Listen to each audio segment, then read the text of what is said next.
அருமை சகோதர சகோதரிகளே, அல்லாஹ்வின் நல்லடியார்களே, அஸ்ஸலாமு அலைக்கும் வரஹ்மத்துல்லாஹி வபரகாத்துஹு. நாம் அனைவருக்காகவும் அல்லாஹ்விடத்திலே பிரார்த்தனை செய்தவனாக நாம் இப்போது பார்க்க இருக்கும் இச்செய்தி பல அறிஞர்களாலும் பலவீனமானதென்றும் இஸ்பேனிய சமூகத்தில் இருந்து பெறப்பட்டது என்றும் கூறப்படுகிறது. இருப்பினும் இறையச்சத்தை அதிகப்படுத்துவதற்காகவும் மரணத்தை ஞாபகப்படுத்துவதற்காகவுமே நாம் இந்த செய்தியை பதிவிடுகிறோம். ஒரு முறை இப்ராஹிம் அலைஹிஸ்ஸலாத்து வஸலாம் அவர்கள் மலக்குல் மௌத்தை பார்த்து கேட்டார்கள், நீங்கள் மிகவும் நல்ல இறையச்சமுடைய மிகவும் தூய்மையான உள்ளத்தை உடைய அல்லாஹ்வை எந்நேரமும் பயப்படக்கூடிய ஒருவரின் உயிரை பறிக்க போகும்போது எந்த உருவத்தில் நீங்கள் அவரின் உயிரை கைப்பற்றுவீர்கள்? அந்த உருவத்தை எனக்கு காண்பியுங்கள் என்று இப்ராஹிம் அலைஹிஸ்ஸலாத்து வஸலாம் அவர்கள் கூறினார்கள்.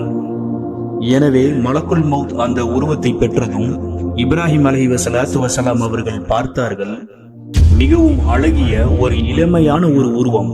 அவரின் உடலில் இருந்து ஒளி கதிர்களும் கஸ்தூரி போன்ற வாசனையும் வெளிவந்து கொண்டிருந்தது.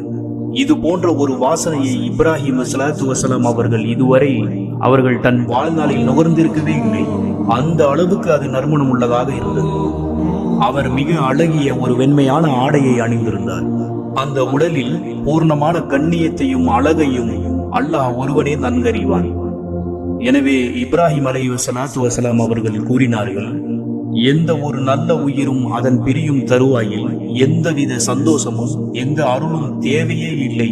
இந்த உருவத்தை ஒரு தடவை கண்ணால் பார்ப்பதே போதுமானது என்றார்.